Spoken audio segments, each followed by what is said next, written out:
Welcome back to episode 46 of the ATD Baseball Podcast. Matt and I today, one person is happy, the other person is not. I think you know by now who that is. But before we get into it, I completely talk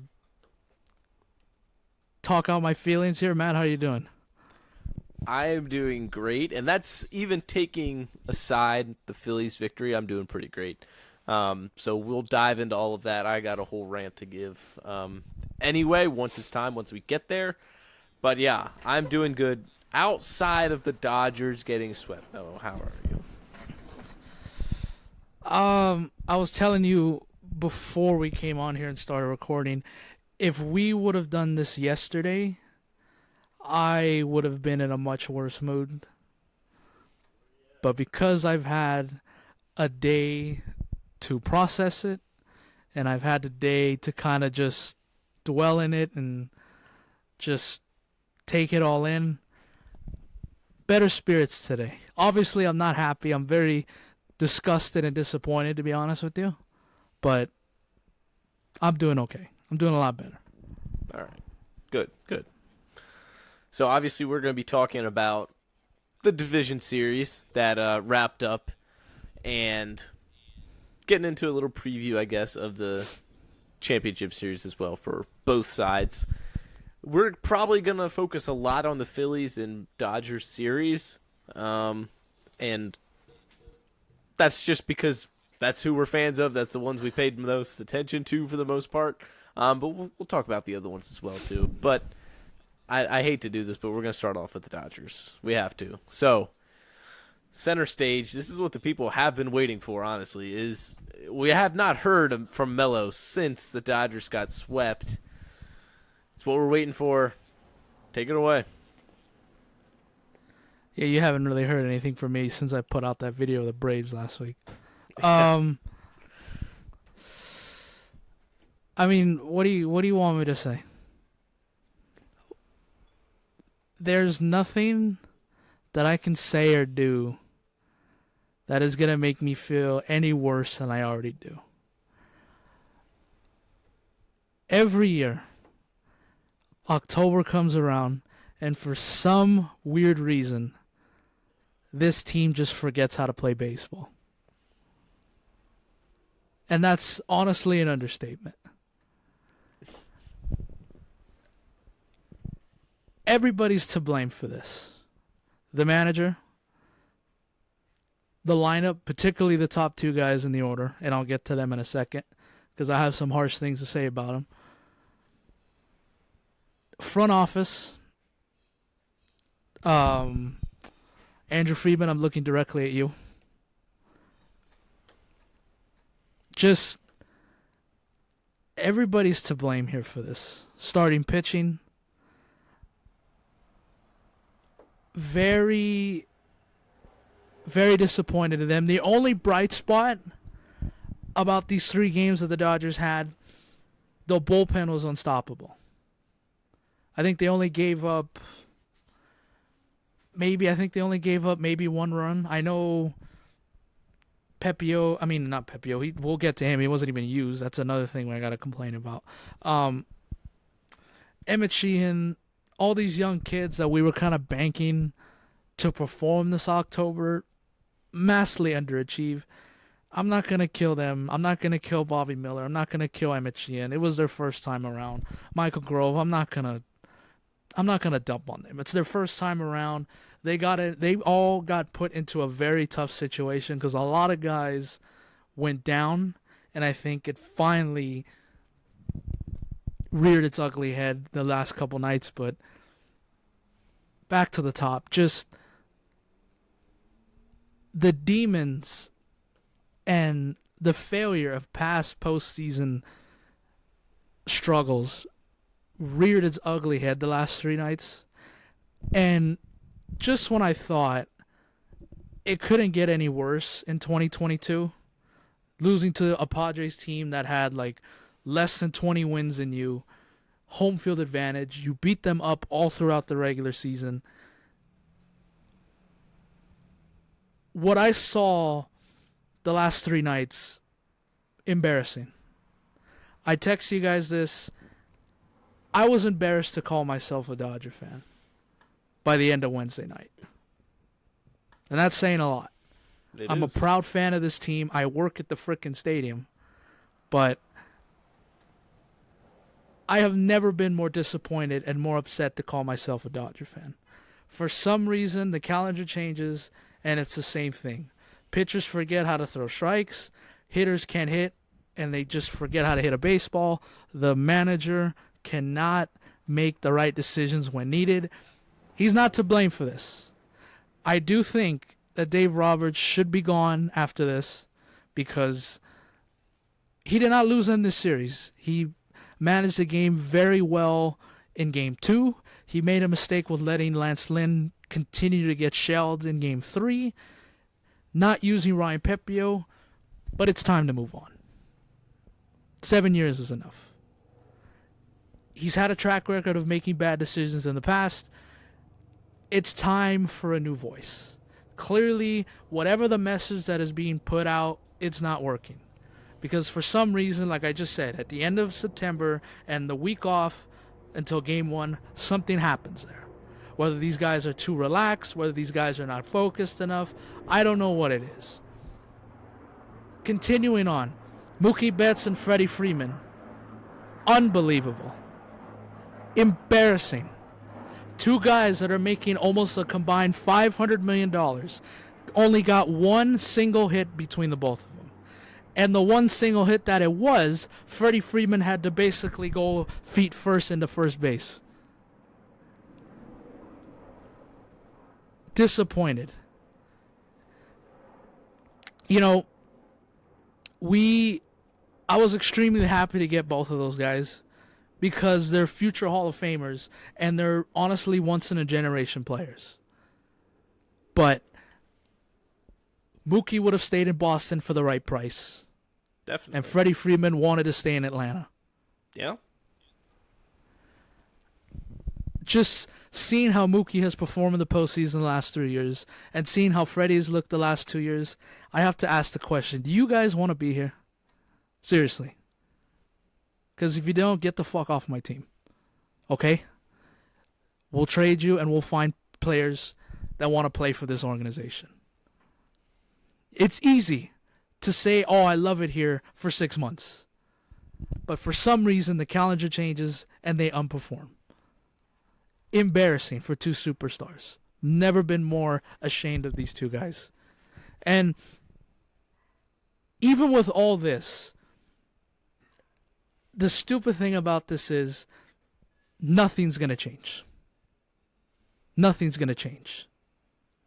Dave Roberts is going to be the manager next year. Andrew Friedman's certainly not going to lose his job. Us, the fans, are going to go to spring training. We're going to go to the Fan Fest in January. We're going to go to opening day next year. And we're going to lie to ourselves again, saying, hey, you know what? Maybe this time things will be different. We'll make some moves, and I don't think the Dodgers are going to go all in.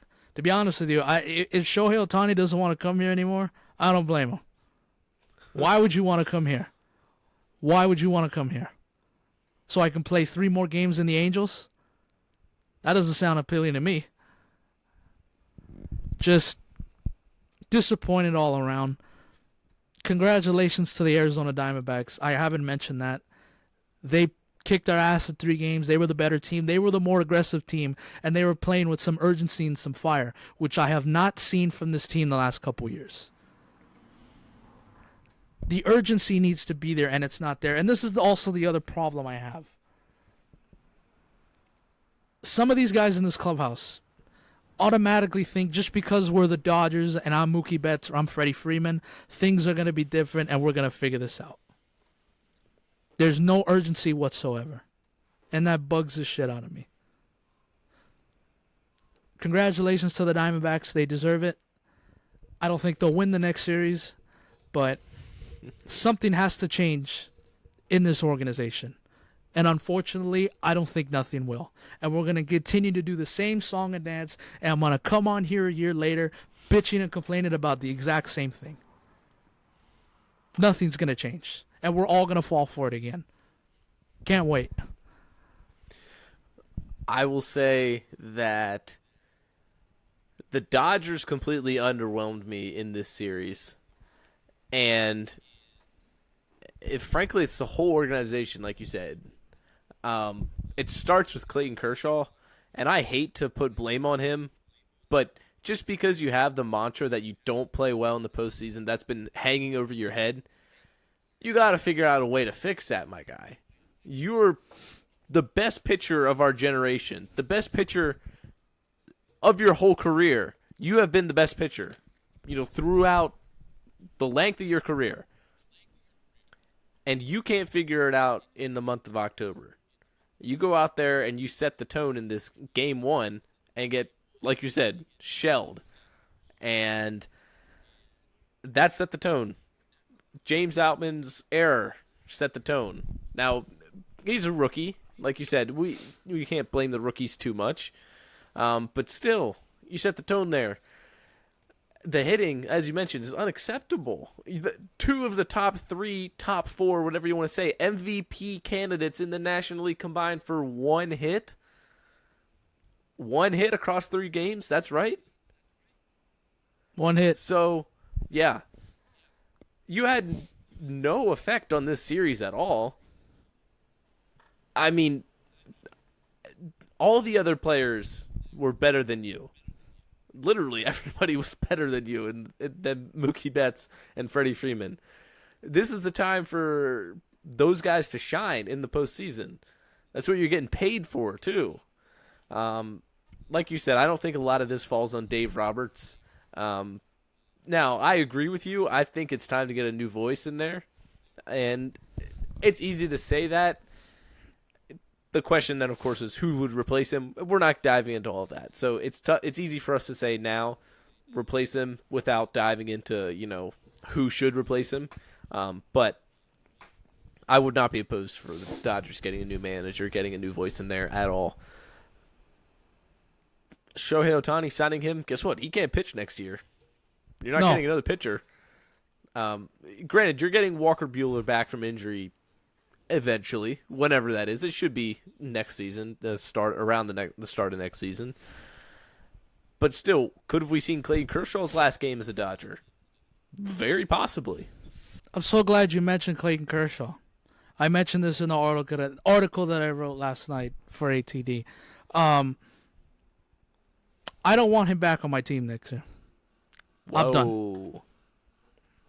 I've reached the end of the line with him. And it's nothing personal.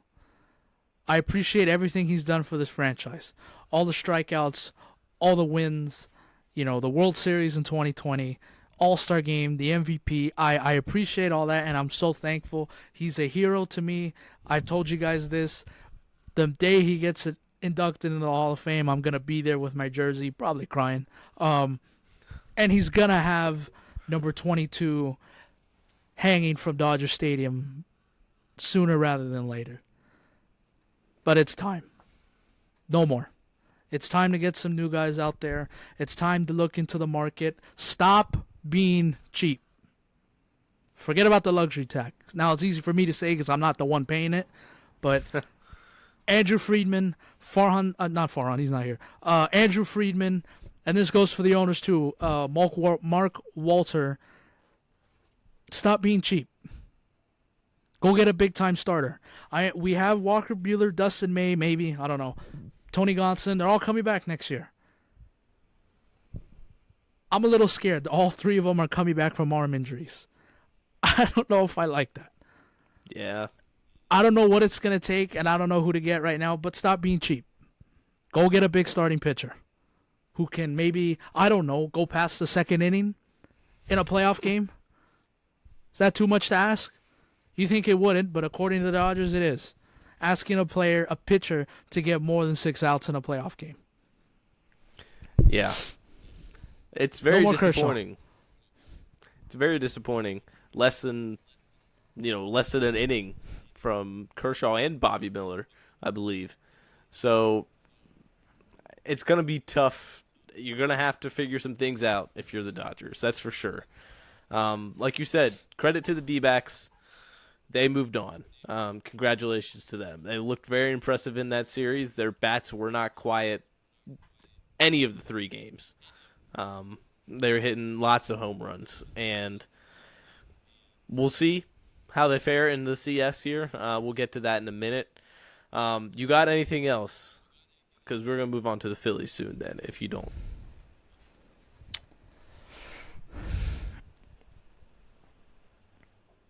Just, I'm embarrassed. I'm ashamed. And to be honest with you, I don't think everybody in that organization is ashamed. I don't think they are. Dodger Stadium, they've reached 3 million fans again. They made a ton of money off of food, concessions, and tickets. They're going to win 100 games again next year. I don't think this organization cares enough right now. And that concerns me. Yeah. Because I thought we were trying to win rings. You already messed up on the public opinion side of things. We saw that this year.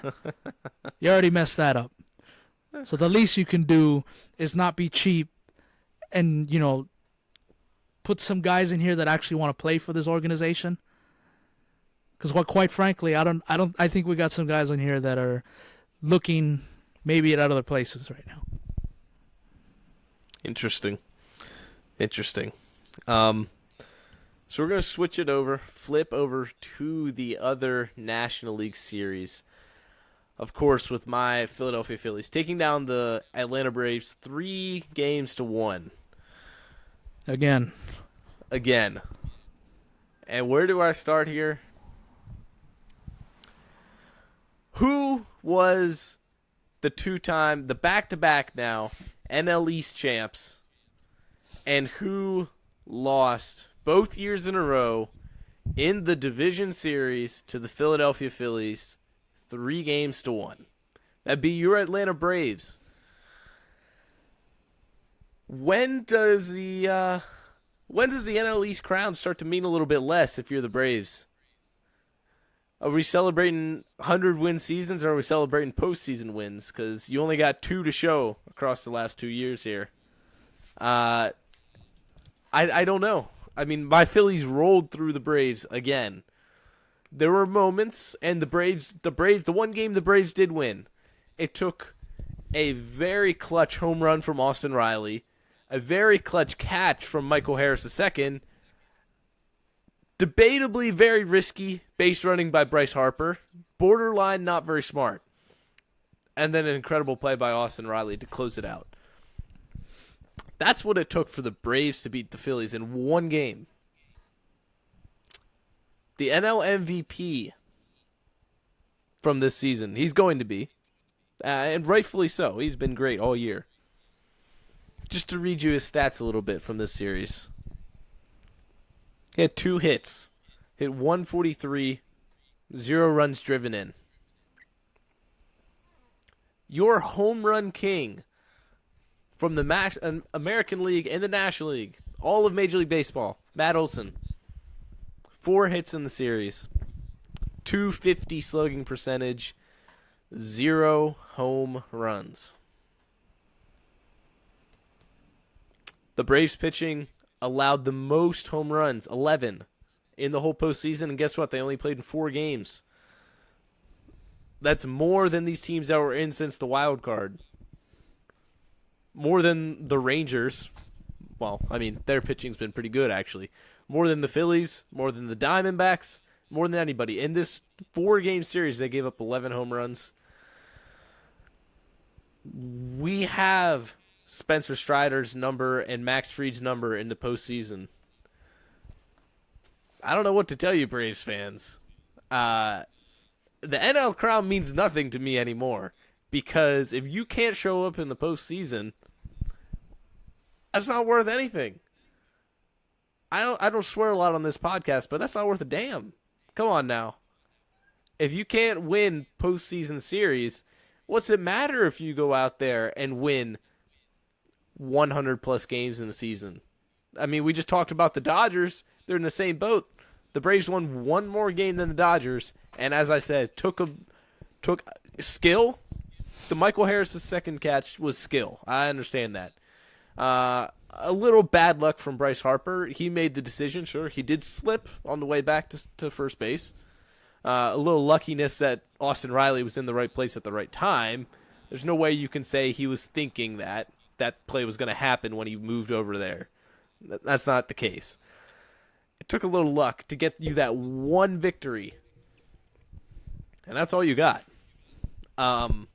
This Phillies team is on a roll right now in the postseason. Don't ask me how they flipped the switch in the postseason because I frankly don't know. I don't know. How do we go from a 80 to 90 win team in between the last two seasons to running to the World Series last year, making a back-to-back trip to the NLCS this year? I don't know. I mean, we got the same guys as we do in the postseason. Nick Castellanos, maybe he hit a different gear. Back-to-back games with 2 home runs. Crazy. Bryce Harper, he took it personally when the Braves were calling him out in the locker room, which is kind of funny. I like that. Stare down. Big fan of that. We can get into that a little more. But this Phillies team rolled through the Braves. Really, it did not feel particularly close. There was a moment last night, bases loaded, when it was 3-1. Boy, was my heart rate very high. Craig Kimbrell, I do not like that decision, Rob Thompson, putting Craig Kimbrell in that situation. Don't love that. Do not love that at all. I mean, the guy threw 3 pitches, exact same spot, outside corner of the plate. It missed every single time. I'm like, what are we doing right now? Johan Rojas, amazing. It wasn't an insane catch. It was a very nice catch. I'll say that. It was a very nice catch. Cameraman helped a lot there. He did. He sold that. He sold that pretty good. But yes, very proud of my Phils. We're going to be facing the D-backs like we mentioned, but just talk a little bit more about the Phillies versus the Braves. What do you got on the series, Melo? Braves fans don't want to hear it. This was a bigger choke job than the Dodgers. And I understand that my team got swept and you guys won a game. But as you just mentioned a second ago, it took a heroic effort from everybody just to get that one win. And like I said, I had to hear all season long about how great this Braves team was, about how they were a juggernaut. This is the best offense we've ever seen. You have the MVP in Ronald Acuna Jr. What the hell happened this time? You lost to the Phillies for the second straight season. And you had home field advantage both years. Yep. You know, everybody loves to talk about the Dodgers and their postseason failures, and rightfully so. We vomit on ourselves every year at this time. This is not a surprise. But Braves fans, your franchise is right behind us, whether you want to admit it or not. This is now, we're going on since 2018 when they first got back in the postseason. Outside of that 2021 World Series win, they haven't done much either. 2018, NLDS lost to the Dodgers. 2019, NLDS lost to the Cardinals. 2020, and Braves fans love to tell you that it didn't count. Well, guess what? Your team blew a 3-1 lead to my team in the championship series. 2021, you won the World Series. That's great. It was fun, good story. 2022 and 2023, division series losses back-to-back to the same team. For a franchise and a fan base that loves to tell me how we stink it up in the playoffs every year, you're right behind me, whether the Brave fan wants to admit it or not. 100%. If you swap 2020 and 2021, the winners, it's the same thing. People make fun of the Dodgers and say Mickey Mouse ring for 2020. Okay, let's all be actual, real, common sense using human beings. If your team won, you wouldn't call it a Mickey Mouse ring, all right? So your team was still playing for it just the same as Melo's Dodgers were, all right? The Braves were playing to win the championship that year. Let's say the Braves win in 2020. Let's say the Dodgers win in 2021. The roles would be the reverse, but guess what? One championship, one championship. It's the same thing. Other than that, not very many postseason wins to show for it, Braves fans. I'm sorry, but Melo's right. Sorry. Continue. Yeah, just choking games at home, and a lot of these years, they've been the better team. They've had the better squad. 100%. It just completely bothers me that these Braves fans put their team and themselves on this pedestal. Yeah, they make it seem like they've won the World Series 3 out of the last 4 years. You got one since 1995, and it took 1 billion years to get that one. Braves fans, you and I are a lot alike, whether you like it or not. Phillies played their asses off again, and you just mentioned it. And we'll get to it with the other side.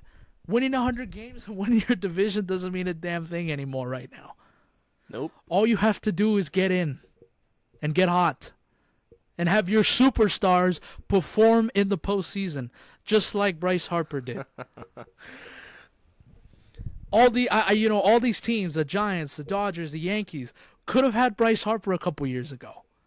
But because there was a certain number that they didn't want to go to, or they maybe didn't want him in the locker room, guess what? He's tearing it up in Philly right now. And he's like a His god. He can contract do no looks wrong. good now. Yes, it does. It looks incredible. Which, I'm going to go back to the Dodgers. You look at how much we're paying Mookie Betts for how many years. Doesn't look great right now. Doesn't look great. Freddie Freeman doesn't look great right now. But kudos to the Phillies. If you don't think home field advantage exists, it does. But Go to the Citizens bank. Bank is at another level.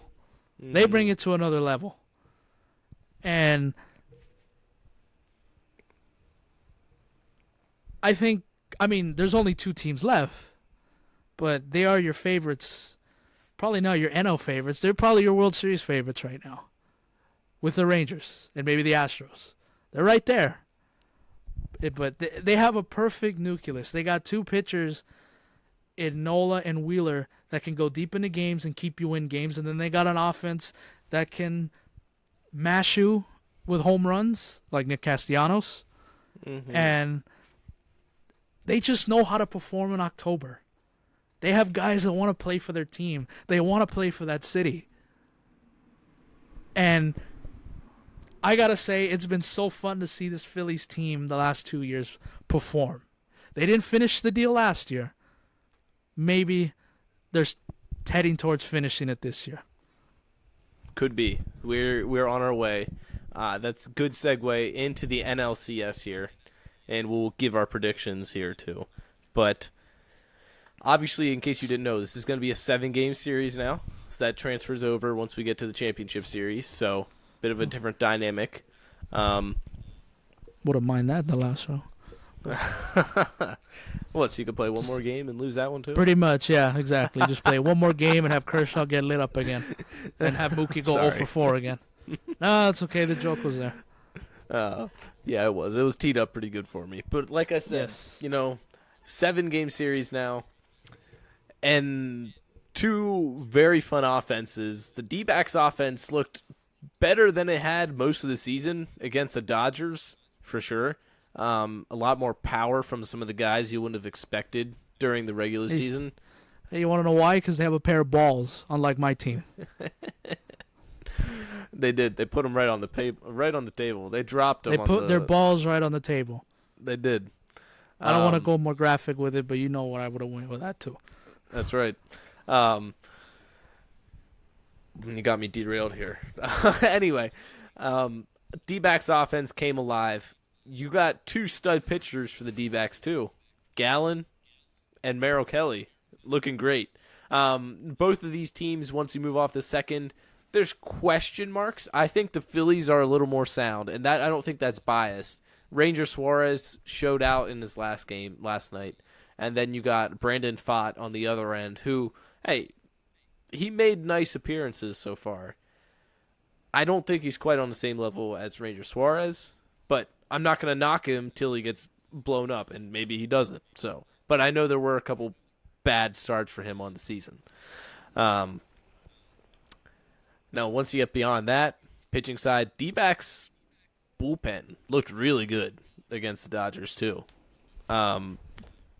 We have some new names to remember in the bullpen. Kevin Ginkel, Sal Frank, whatever, I forget his first. Andrew Sal Frank, I want to say. Um, Paul Sewald looked good on the back end. I think the D-backs definitely have an edge there in the bullpen over the Phillies. I'd agree with that. It's not by much. I'd Well, much rather see Paul Sewald coming out of there than Craig Kimbrell. definitely. Now, Phillies used a lot of bullets in a lot of different situations throughout the series, throughout all the playoffs they played in. Jeff Hoffman's had a lot of appearances. Alvarado usually comes in, but it seems like only to get 2 or 3 outs, pretty much. That's what Rob Thompson's been doing. 2 or 3 outs, maybe a little more than that for each reliever. But we've seen Craig Kimbrell, we've seen Matt Strahm. I'm glad. I think the Phillies made the right choice in bringing out Michael Lorenzen for once they were in the 10-2 game to close that one out, just to try to get him back on track because he was having a rough end of the season. But he's an option there as a long reliever. I mentioned Matt Strahm. Kimbrell, like you said, don't want him to be our closer, really. I hope not. But Rob Thompson's sort of been pushing the right buttons so far, I guess. So I trust him enough. Series predictions, though. Who you got, Melo? You know, the Diamondbacks are playing really well and they're 5-0. But just this Phillies team is determined. I'm going Phillies. I'm going to go Phillies in 6. I really want to say 5. I really do. Because we've seen this in years past. We saw with the Padres last year. They do everything they can to beat the Dodgers, and then they have a meltdown against the next team. They put all their chips in to beat the Dodgers, and then they melt out against the other team. Wouldn't be surprised if I saw that with the Diamondbacks. Not to take anything away from them. I'm not saying this now. I know what you think. Oh, you're just a salty Dodger fan that's still upset they lost. It's like, obviously, but I just think the Phillies are the better team.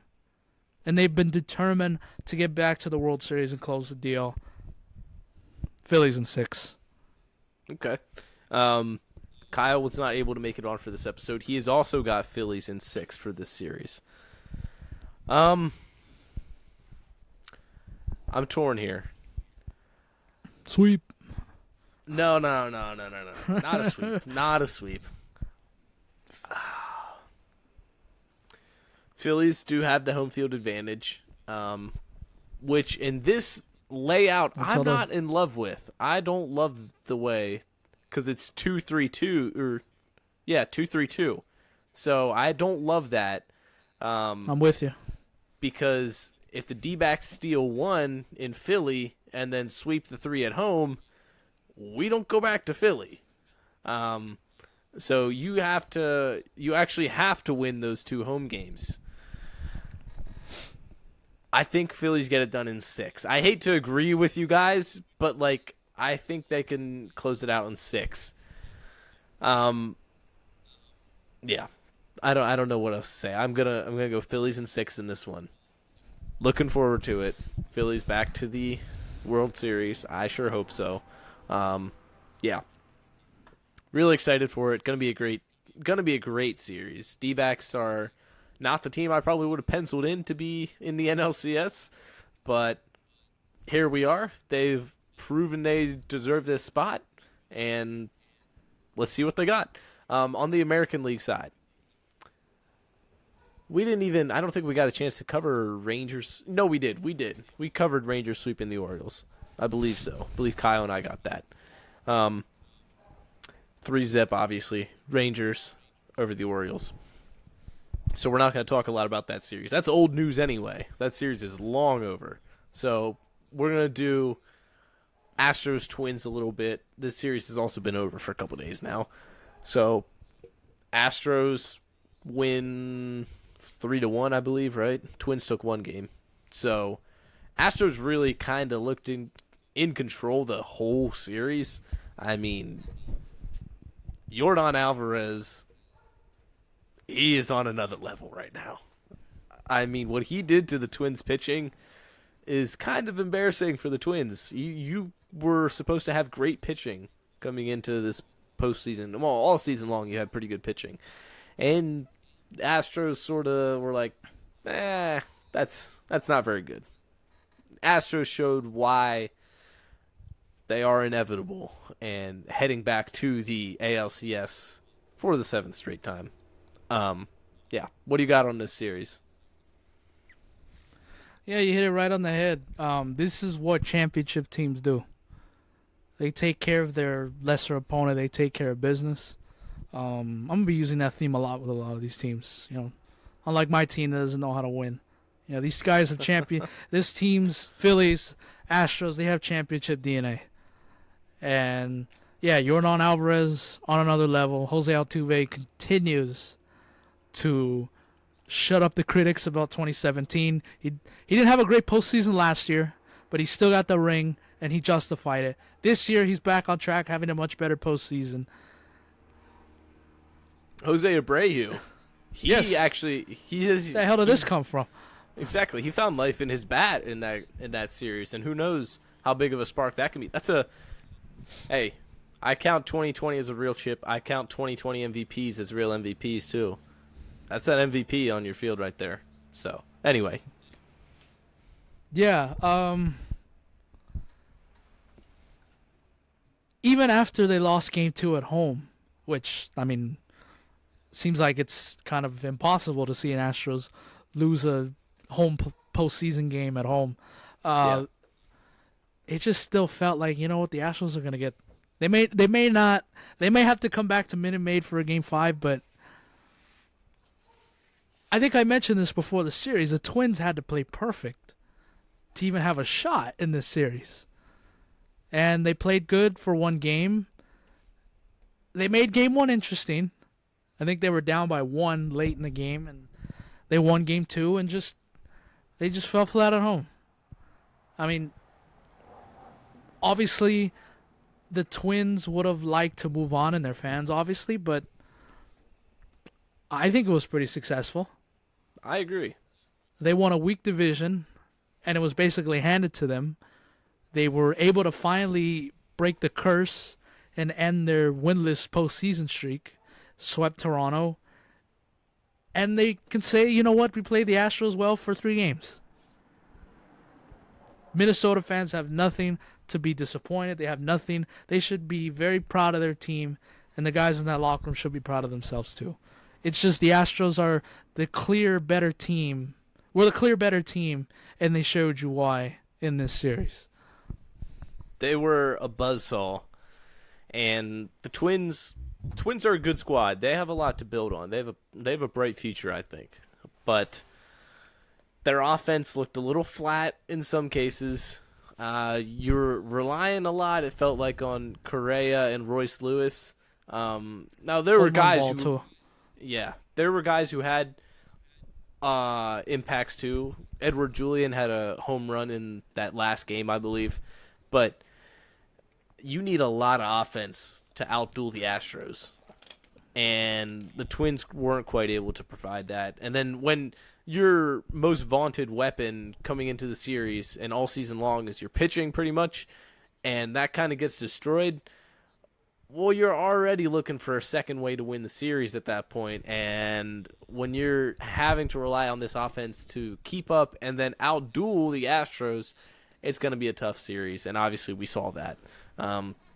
Didn't end in your favor. Hey, a lot to build off of. We thought the Guardians were going to run this division, and they didn't. So thought the White Sox. Well, yeah, exactly. We thought the White Sox. Oh, the 3 White years Sox. Ago. Yeah, so you're in a good spot here, Twins. I know it's tough to hear, but don't be too disappointed in yourselves. It was a good postseason run you made. A lot of teams have lost to this Astros team. Yes. A lot of teams have in much worse fashions.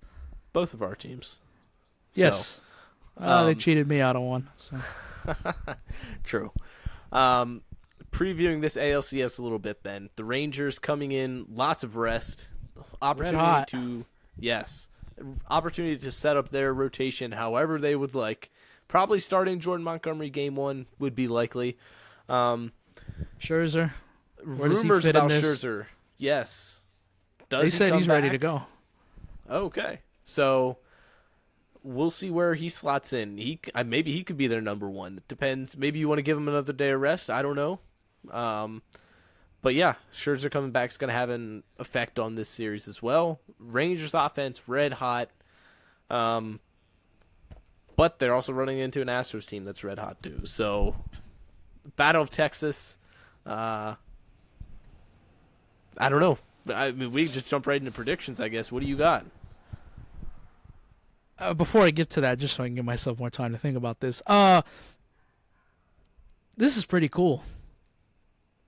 All Texas. If I was in Texas and I had an opportunity to go, I'd love to go to one of these games. Yeah. Absolutely. I'm sure this is what MLB had in mind when the Astros switched from the National League to the American League. We can get this rivalry going with Texas a little bit here, and we can have them meet in the postseason. Doesn't get much higher than this. 7 games to go to the World Series.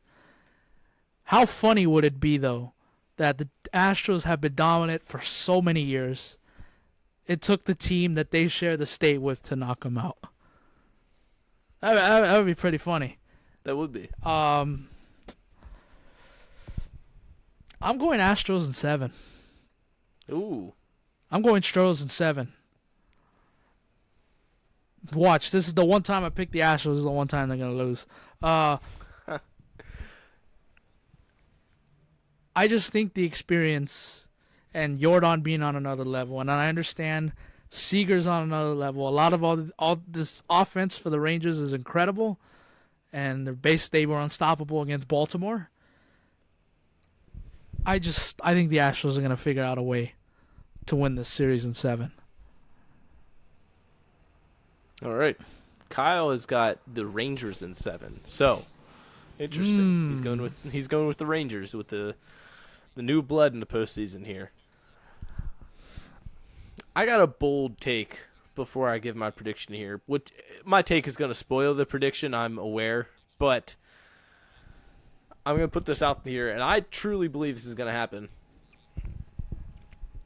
The Astros will not score less than 4 runs in every single game. They will score at least 4 runs every single game in this series, and they will score 8 runs at least twice in this series on their way to winning in 5 games over the Rangers. Wow.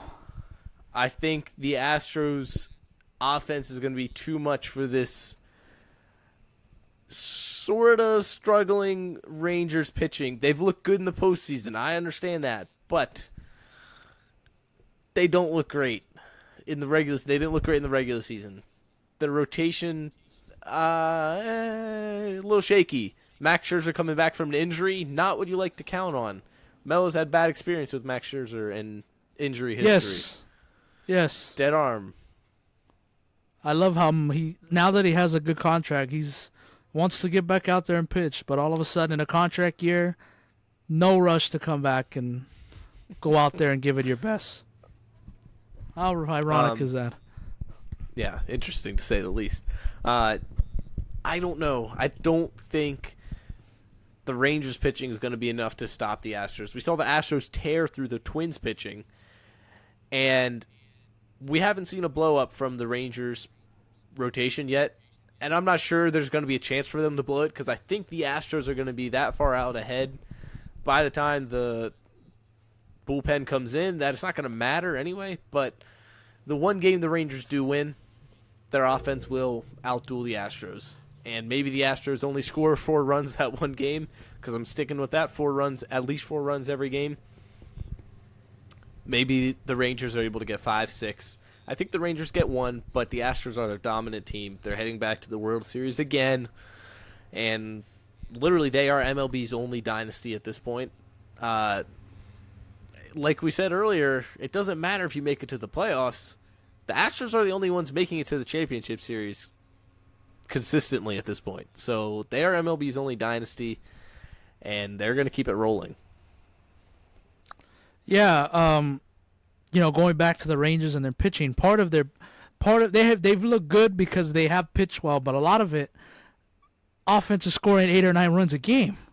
Mm-hmm. So, throwing out Aroldis Chapman in game 3 when in the 8th inning when you're up 10-2. I mean, I'm fine with that. It's not really much of a high leverage situation. Yeah. So I think those numbers are going to come down a little bit, and we're going to really see what this Rangers pitching is all about. So it's going to be a lot more high leverage situations, and like you said, they didn't see that many before. So are they going to crush now in this high leverage situations? I feel a lot better about who the Astros got.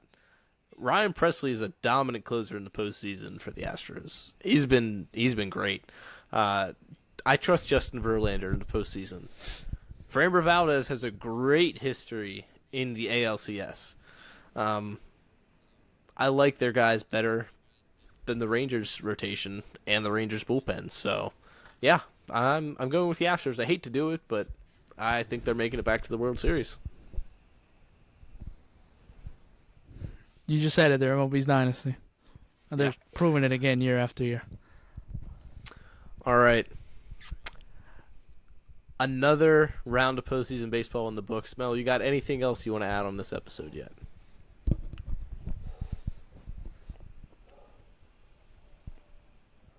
If you don't want to be a Dodger next year, let me know. I'll be happy to help you find a new home. I hope we go to the winter meetings this year, because if I see Dave Roberts or Andrew Friedman, I'm going to take the iPad out of them and I'm just going to smash it right in front of them. Enough with the iPads, enough with the technology, enough with these stupid analytics. Have a feel for something. Have a feel for the game. Have a feel for the moment. I'm not kidding. I'm going to smash that iPad when I see them. Hopefully, if we go in a couple months. And if you're Thanks for letting me down year, again, Dodgers. I appreciate it. Thanks for humping me again. If you're wondering next year why Melo won't be working at Dodger Stadium, it'd be because he smashed one of the executives' iPads at winter meetings. Yes, exactly. That's exactly what it means. Why he can't get credentialed for any games because he smashed. Sorry, I speak the truth. I'm not like these other places in LA that, think the Dodgers do no wrong and everything's going to be okay and it's rainbows and roses, everything's fine. We'll come back again next year, we'll try it again. No. And there's some beat writers and some people that work for the organization, I'm not calling out names, that have that feeling to me right now. You heard first from Melo here. He got his feelings out here on episode 46 in the books now. Go Phillies. Go Phillies. That's right. Get that Phillies hat on, Melo. We need to see that. See you rooting for the Phillies one of these games. It's going to be everything. Episode 46 in the books. Enjoy the postseason because, believe it or not, it's close to being over. So enjoy these games while they're lasting. We'll talk to you again on Monday. See ya. Adios.